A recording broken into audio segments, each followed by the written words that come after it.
They did not ratify. They did not even get close. Most of the states weren't even in session. The feds just lied and said it had been ratified. So, yes, the 17th Amendment federalizing the states and the 16th Amendment giving you the income tax. The media always says, how would we fund the country if we didn't have the income tax? Well, how did we build this country? We have hundreds of other constitutional taxes. As Ronald Reagan's Congressional Commission found in 1981, not 1 cent of your income tax goes to run this country. It goes to interest on the debt to the private banks that allow the government to issue currency. The government, under the Constitution, Congress just issued the currency and credit. They set monetary policy until 1913. Then a private group called the Federal Reserve. What do you think the UN is? It's a private group. The IMF, the World Bank, the World Trade Organization. This is private groups setting up and paying off governments to sign treaties with them. You know, the government can sign a treaty with David Rockefeller if they want to make him king of the world. It's all unconstitutional. I was about to say something else. Let's go ahead and talk to Jim in New York. Jim, you're on the air. Go ahead. Hello? Come on, Jim. Yeah, go ahead. Yeah, I didn't hear anything quick.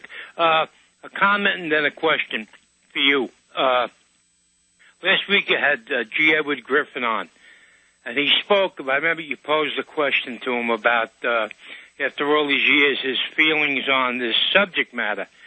And I really identify. I've been at this a long time, and my stomach gets sick. Like, you read about it 20, 30 years ago, and you know what's happening, but now it's here. It's actually here. And he expressed something around that order. He said it was eerie. He said it was eerie. For those that just joined us, he said it's like you're in a river in Colorado, and you know there's big waterfalls ahead. You've got to get off the canoe, but you haven't seen them yet. And then now he comes around the bend. There's Niagara Falls, or whatever. And it's yes, after decades of being laughed at, almost 50 years, 49 years, now open world government's being announced. Go ahead. Anyway, the question is that I started to go through your page today, and I saw the article you posted with Estalon on the G20 summit. Yes. I don't know. All right. Is he saying that they're going to back off on this for a while? Well, Estalon, just like Tucker, does have some Bilderberg Group contacts, and I found his information is very accurate. But the globalists have inner fissures. They're not 100% on the same team. They're just going in the same direction. Just like a mafia groups, may meet once a year, but they still get in a fracas occasionally. The G20, well, he said 2 weeks ago the G20 was planning to kill the dollar, and they've announced that in the news, so I don't know. Yeah. All right. You know who Mark Morano is and Mary McElhaney? It rings a little bell. Well, I saw them on a C-SPAN with Mockton, and I'll tell you, this guy Morano, he might be worth, if you're inclined to, it's your show, have him on, because the guy, he tears them apart with humor. Wait a minute. He's the big, runs one of the big sites dealing with climate change not being man-made? Yes, that's correct. We've had him on. Yes. We've had him on. But he would be good to get back on. He runs the Climate Depot? I don't know what he was on the Accuracy in the Media, I think it is. Yeah, no, man. We played clips this week of that. Great points. I appreciate your call. Absolutely. In fact, have we contacted Estalon to get him on? Okay, great. Yeah, we're working on getting him on, too, and we'll get Morano back on.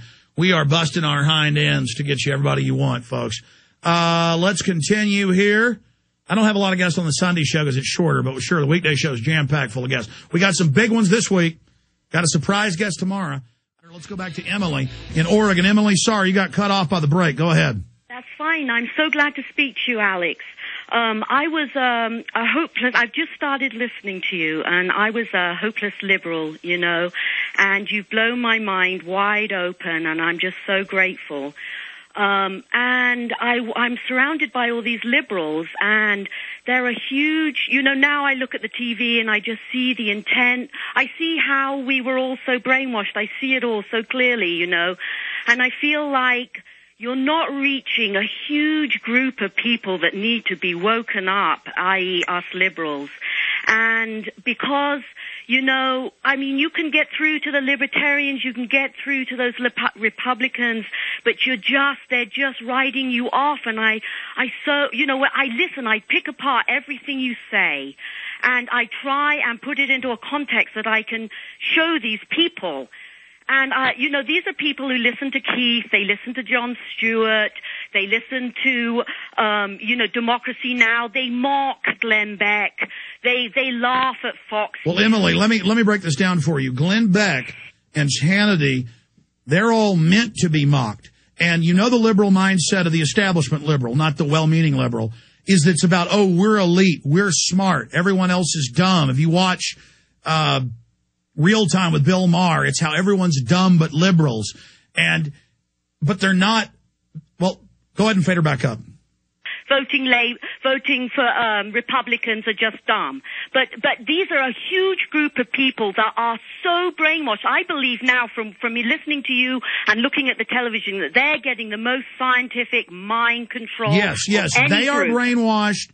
But how does the establishment make Christians look stupid? They focus in on the corrupt glitterbug preachers that are, engaged in all this corruption. It's the same thing. How do they make libertarian or true free market look bad? The same big banks that are robbing everyone label that as free market when it's not. It's inside corruption. It's piracy. And the key to the fake liberal mindset is we're the elite. We know best. Everybody else is dumb. The thing is how are they making you? You're about the only one out there, I would say, besides David Icke, who's really telling it, drumming it in how it is. And it's how they're making you look stupid that's the point. No, I agree with you. Ma'am, Wikipedia has my name spelled wrong. They say I'm a right-wing extremist.